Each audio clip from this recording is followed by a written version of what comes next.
On October 14th, yesterday, Reuters reported that legislators are kind of considering increasing the deficit target more than the government package. Could that be a potential? Yeah, I mean, they can play with several variables. I mean, one is the tax rate, which maybe they will not do in the end. The other one is the budget deficit, and make it a little larger. The price of oil. The other one is the price of oil. And the other one is the growth rate of the economy. Because if you change the estimation for next year's growth, that increases revenues instantly for the budget purposes. So the growth rate that the government's proposing right now is 3.8%. So if you went from 3.8 to 3.9%, that would produce enough revenues to compensate for the lower revenues from going from 16 to 15. Now, will the markets buy 3.9? Well, I mean, it's a marginal difference people will pay no attention to in Wall Street. What impact might the U.S. recovery or lack of recovery have on Mexico? They're strong, but I mean, not as strong as people think. I mean, Mexico, the key for Mexico in the U.S. is to increase its market share in the U.S. of total U.S. imports. I mean, the name of the game now is not only increase your exports because the market is growing, but have a larger slice of the same pie. And Mexico has been gaining market share significantly in the last 2 years. I mean, we have now 12.2% of U.S. imports. Before the crisis, we had 10.5. But so 1.7% of U.S. imports is a huge number. I mean, Mexico is now the third largest supplier to the U.S. Canada has 14.5. So Canada is within striking distance. And China has 17.5. Mexico might surpass Canada in 3 or 4 years. If we increase our market share in the U.S., even though the U.S. economy is not growing at full speed, our Mexican exports will continue to grow. So that the name of the game now is more market penetration rather than a larger market. Should there be any concern about the expected outcome of the U.S. elections, that the Republicans may gain control of at least one house of Congress? Would that affect some economic I don't think so, marginally. I mean, I think 2011, if something is going, I mean, what we have to prevent, let me put it this way, what we have to prevent is the return to protectionism. And having a Republican House might temper the incentives in Washington to go protectionist. And the other thing that will happen in 2011 that people have forgotten about is that the U.S. will be hosting APEC in November. And President Obama will have then the need to make a proposal in terms of market opening as opposed to market closing in 2011. So maybe there's a chance that in the U.S. there will be a more amenable environment to talk about trade with the Republican House, an APEC being hosted by Obama in California or Hawaii in 2011. Comín recently said the economic slowdown will last until March here in Mexico. Are there key indicators? It's not true. I mean, the GDP growth in the first quarter was 4.2. In the second quarter, it was 7.6. In the third quarter, in my view, will be above 5. So, what slowdown are they talking about? I mean, we might have, lower rates of growth in 2011, rather than the slowdown stopping. Are there specific sectors to keep an eye on with respect to helping reduce the jobs deficit? Well, I mean, the sectors that will be growing the most are electronics. On the manufacturing side, electronics, auto parts and autos, agro-industrial goods. I mean, our exports in terms of agriculture and agro-industrial processed food will continue moving up in the U.S. And then we'll begin, competing also for services, particularly at some point medical tourism will develop a sector that in where Mexico will be potentially competitive in the world markets for U.S. patients. And what about the peso exchange rate? It's been remarkably stable for several years now. Is there anything on that horizon?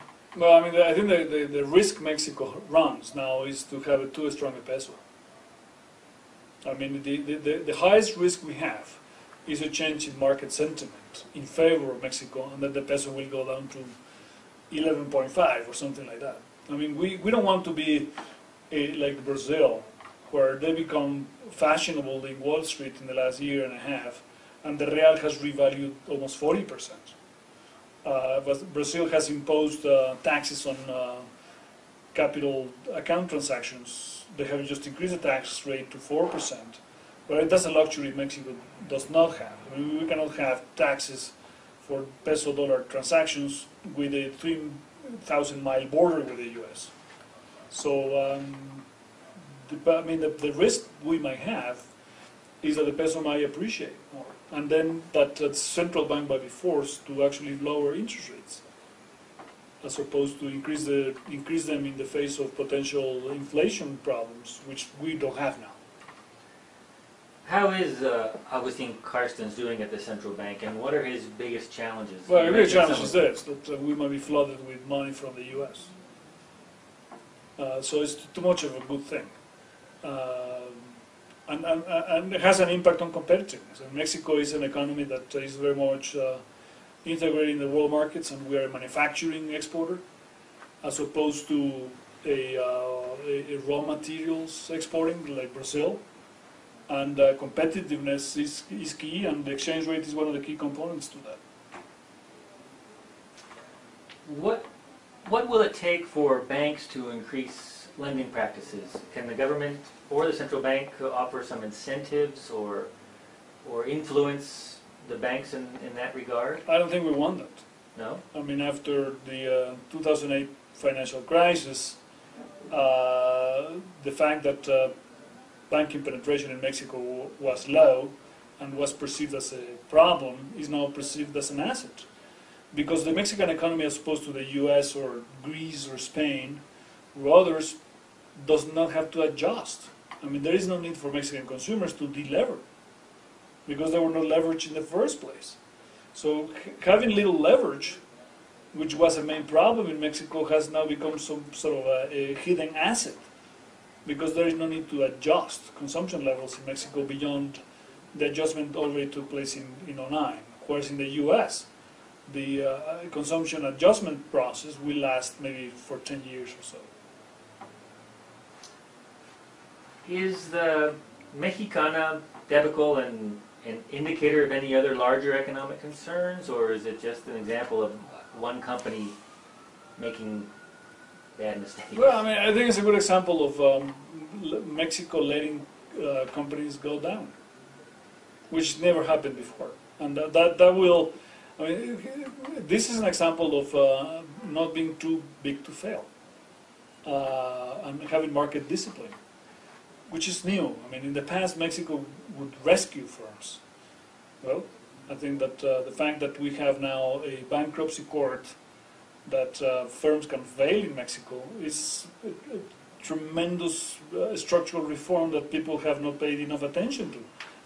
Going back to your question as to whether there are things that the U.S. media should cover, well, that's one example.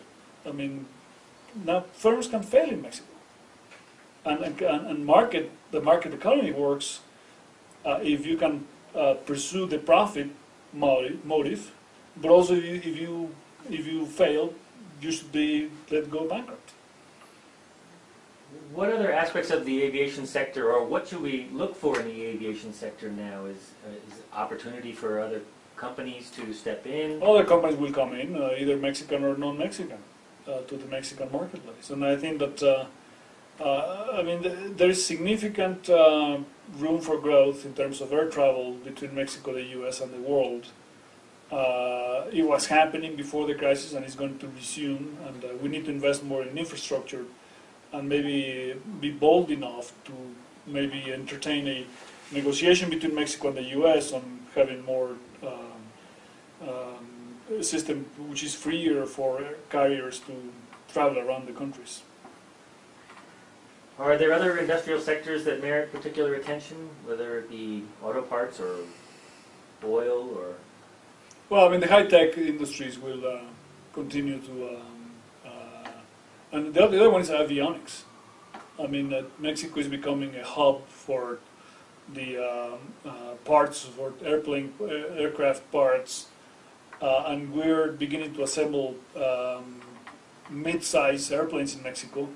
We'll compete with Brazil, and I think Mexico has everything to beat Brazil at that game. So Embraer will have now Mexico as a significant competitor to their operations. We are producing in Mexico the full line of Bombardier aircraft in Querétaro. GE has opened in last year a research lab for jet engines.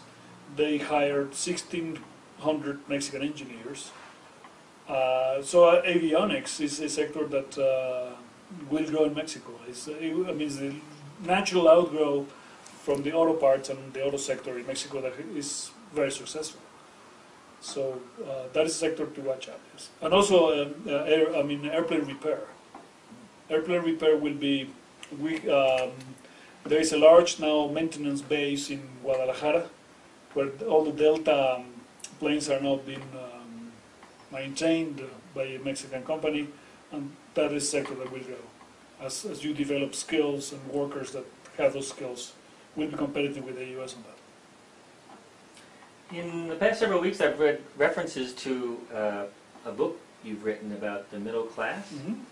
Well, can you share some of the thesis of that book? Well, I mean, it's basically the fact that the underreported fact that Mexico is now a middle-class country, which means that most Mexicans are not poor. And that, I think, tells two very important lessons. One is that progress has been made in spite of the difficulties in the last few years. Mexicans are better off today than they were 30, 40 years ago. Significantly better off, no matter how you measure it, by their average height, by their schooling years, by the calorie intake, by the leisure they take, how much they travel, the size of their homes, the access to drinkable water, the access to medicine and hospitals. In every indicator, Mexicans are significantly better off than they were in the past. So when people say Mexico has not grown in the last few years, one wonders whether, one, that is true when it's patently false. Two is whether statistics are mismeasuring the size of the Mexican economy. Maybe Mexico is a lot larger than people think. And the second thing is that given that Mexico is now mostly a middle-class country, with significant poverty still, that maybe we are at the threshold of taking off and maybe having a chance in a generation to eradicate abject poverty in Mexico in less than 15, 20 years.